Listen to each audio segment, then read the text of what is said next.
Please ছেড়ে দিন আমাকে, আর পারছি না প্লিজ, এবার আমি সত্যিই মরে যাব। কাপা কণ্ঠে উনয় করে নাওমি। শরীরটা অবশ হয়ে এসেছে ব্যথায় আর আতঙ্কে। চোখ বেয়ে নেমে আসছে ননতা অশ্রুধারা। আবির হেসে উঠল, একটা ঠাট্টা হিংস্র হাসি যার মধ্যে এক ফোঁটাও মায়া নেই। মরে যাব, আহ তোমাকে তো মেরে ফেলতে এনেছি সোনা। আবিরের ঠোঁটে টান টান বিদ্রুপ। নাওমি আতঙ্ক মাথা নেড়ে কান্নায় ভেঙে পড়ল। আবির তার চুলের মুঠোয় ধরে টান দিল, তাতে ব্যথায় আর্তনাদ করে উঠল নাওমি। নাওমির গঙ্গানির শব্দে আবির যেন আরো বেশি মজা পেল। তুমি কেন বুঝতে পারছো না সুইট হার্ট, এসব তো স্বামী স্ত্রীর মধ্যেই হয়ে থাকে, তাই না?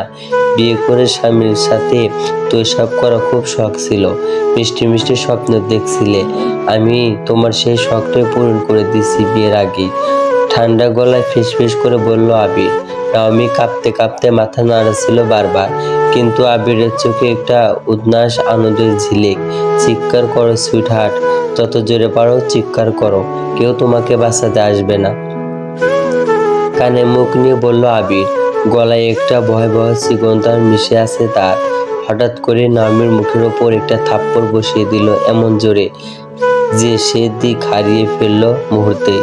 চুপচাপ এনজয় করো, তাতে তোমারও ভালো লাগবে, বুঝলে? নয়তো এর থেকেও ভয়াবহ কষ্ট দেব তোমায়।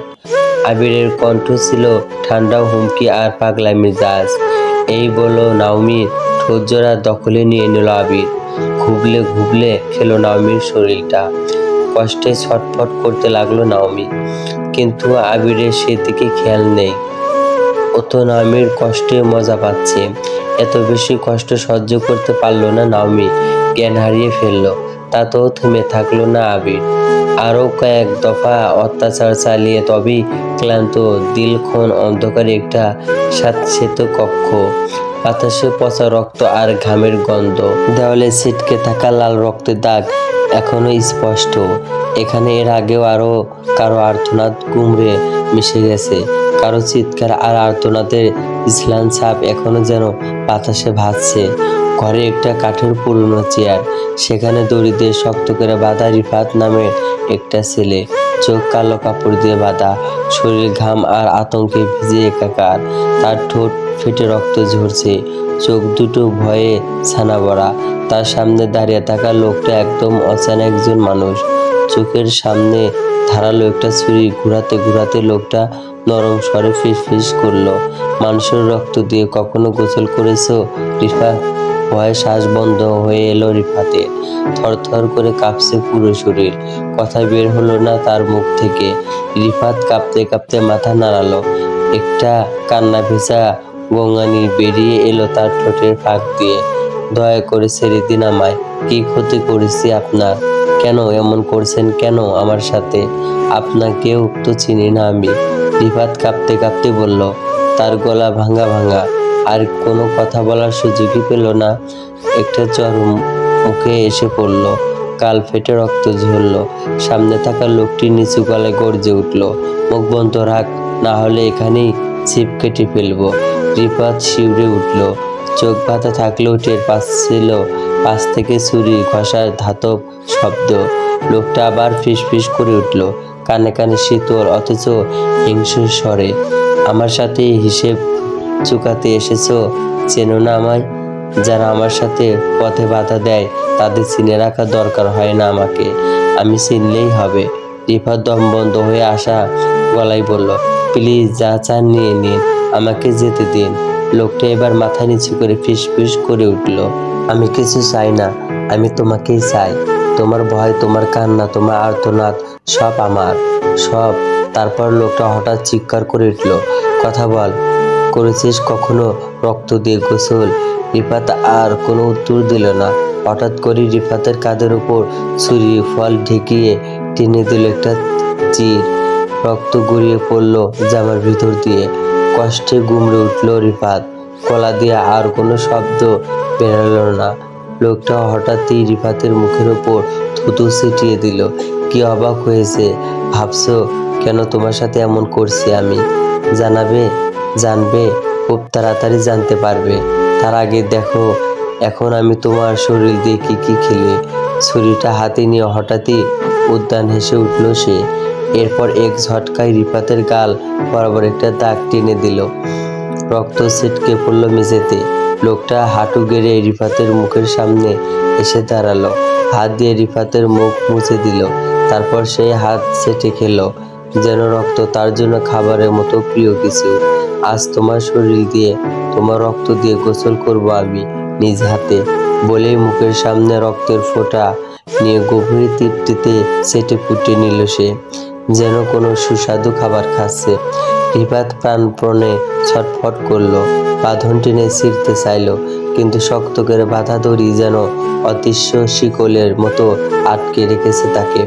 তোমার শরীরের প্রতিটি ইঞ্চি দিয়ে আজ আমি ছবি আঁকাবো, তোমার হাড় ভেঙে গুঁড়ো করব, চোখ উপড়ে ফেলে রাখবো আমার টেবিলের ওপর, বলে লোকটা হাসলো। বিকৃত সে হাসিতে কাঁপলো দেওয়ালের ছায়া। হঠাৎই ছুরিটা ফেলে দিল সে। ঘরের এক কোণায় রাখা একটা ব্যাগ থেকে বের করলো একটা হাতুড়ি। প্রথম আঘাতটা করলো রিফাতের ডানা হাতের আঙুলের ওপর। একটা কষাক শব্দ, হাড় ভাঙার করুণ আওয়াজ। রিফাত চিৎকার করে কাঁদতে লাগলো, কিন্তু তার আর্তনাদ প্রার্থনা কিছুই যেন পৌঁছায় না ওই রূপীর মানুষটার কানে। তারপর একটা একটা করে আঙুল ভেঙে দিল লোকটা। রক্ত ঝরাতে লাগলো ঠান্ডা মাথায়, যেন শিল্পী তার সজীব তৈরি করছে খুব মনোযোগ দিয়ে। আর একটু ধৈর্য ধরো, লোকটা বলল রিফাতের কানের কাছে ফিসফিসিয়ে, আজ রাতে তোমার রক্ত দিয়ে আমি গোসল করব, আমার তোমার ছেঁড়া দেহ দিয়ে বিছানা সাজাবো। ঘর ভরে উঠল শুধু আর্তনাদ আর অট্টহাসির বিকৃত প্রতিধ্বনিতে। এই যেন মৃত্যু নয়, বরং মৃত্যুর আগে নিষ্ঠুরতার যন্ত্রণার ভেস। লোকটা ধীরে ধীরে চারপাশে ঘুরতে লাগলো, কখনো হাতুড়ি আবার কখনো ছুরি ফলা দিয়ে মাঝে মাঝে তার শরীরে হালকা করে আছড়ে কাটতে লাগলো, ঠিক শিকারীর মতো, শিকারকে ধীরে ধীরে দুর্বল করে দিয়ে শেষেমেশে আঘাত হানার জন্য। কক্ষ জুড়ে তখন শুধু শোনা যাচ্ছিল রিফাতের কাঁপা কাঁপা নিঃশ্বাস আর লোকটার বিকৃত অট্টহাসি। ড্রয়িং রুমে নরম সোফায় হেলে পড়ে একের পর এক ড্রিঙ্ক করেই যাচ্ছিল আবির চৌধুরী। কাছের গ্লাসে গায়ে তার আঙুলের ছাপ, ঠোঁটের ভেজা ছাপ জমে উঠছিল।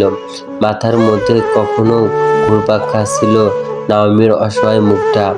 কাজের মেয়েটাকে ডেকে একটু আগেই না নাওমির কাছে পাঠিয়েছে ওর রক্তাক্ত পোশাক পাল্টে দিতে। কিছুক্ষণ পর নিচে নেমে এলো মেয়েটি, কাঁপা কাঁপা গলায় বলল, ভাইজান, আপনার অবস্থা ভালো লাগতেছে না, মেলা রক্ত পড়তাছে, আপনারে ডাক্তার কাছে লইয়া যান ভাইজান, না হইলে মরিয়া যাইব। মেয়েটা কাঁপা গলা যেন আবিরের কানে বিষের মতো বাজলো। ঠান্ডা চোখে তাকিয়ে হঠাৎই গর্জে উঠল সে, কে মারলো আর কে বাঁচালো তাতে তোর কি? আলগা পিড়ি দেখাচ্ছিস? আবার আমাকে অর্ডার করার সাহস তোকে কে দিল? তার গলায় এমন এক হিংস্রতা ছিল যে কেউ মুহূর্তেও জমে যেত। মেয়েটি ভয়ে আর কিছু না বলে মাথা নিচু করে সরে যেতে লাগলো, কিন্তু ঠিক তখনই আবির পেছন থেকে ঠান্ডা স্বরে ডাক দিল, থাম। মেয়েটি থমকে দাঁড়ালো, ভয় মিশ্রিত দৃষ্টি পেছন ফিরে তাকালো। আবির গ্লাসটা হাতে নিয়ে দাঁড়িয়ে বলল, শুনে রাখ, আজ রাতে এই বাড়িতে কি হয়েছে, কার সাথে কি হয়েছে, কিভাবে হয়েছে, এসব যদি মম আর পাপার কানে কোনোভাবে যায়। সে এগিয়ে এলো দুপা, মেয়েটার কানের কাছে নরম অথচ ভয়ঙ্কর স্বরে ফিসফিস করে বলল, তাহলে তোর অবস্থা নাওমির থেকেও খারাপ করব, মনে রাখিস। আমি যা বলি সেটা করেই দেখাই। আবিরের কথা শুনে শুকনো ঢোক গিলল মেয়েটি, নিঃশব্দে কাঁদতে কাঁদতে ঘাড় নুইয়ে সরে গেল। আবির আবার এসে ড্রিঙ্ক ঢাললো নিজের গ্লাসে, চোখের কোণে লাল, মুখের রেখার বিকৃতি হাসি। এক সময় নিজেই নিজেকে সাথে কথা বলা শুরু করলো, চাপা গলায় বিদ্রুপে ভরা স্বরে, আবির চৌধুরী ব্যবহার করার সুতা পর্যন্ত কেউ ছুঁতে পারে না, কেউ না। সেখানে তুমি আমার কলিজা নিয়েই খেলতে আসছো নাওমি, এর সাথে যে তোমাকে পেতেই হবে সুইট হার্ট, পেতেই হবে। তার কণ্ঠে এক অদ্ভুত উদ্দেশনা মিশে গেল, চোখে যেন আগুনের শিখা নামছে।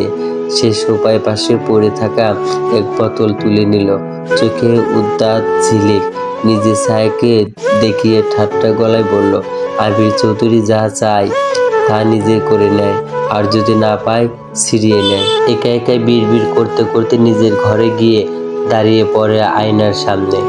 এরপর নিজেকে উদ্দেশ্য করে ফিসফিস করে বলে, কারো চোখের মায়া, কারো আর্তনাদ, কারো কান্না। আবির চৌধুরীর কাছে সব কিছু না। হঠাৎ করেই বোতলটা ঠাস করে আয়নায় ছুঁড়ে মারে। ঝনঝন শব্দে আয়নার টুকরোগুলো ছড়িয়ে পড়ল মেঝেতে। চারপাশ যেন কাছের ক্ষতবিক্ষত সমুদ্র হয়ে উঠল। হাঁপাতে হাঁপাতে মাটিতে বসে পড়ল।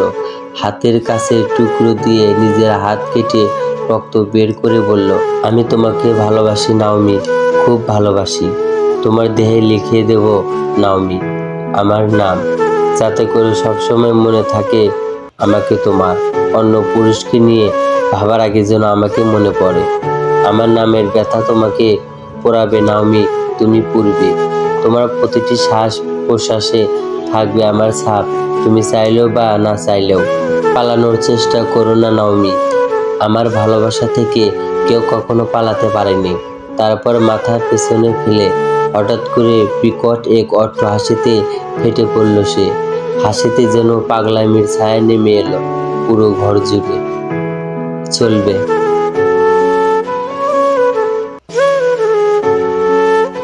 গল্পটির নাম হচ্ছে ভয়ঙ্কর আশ্রয়।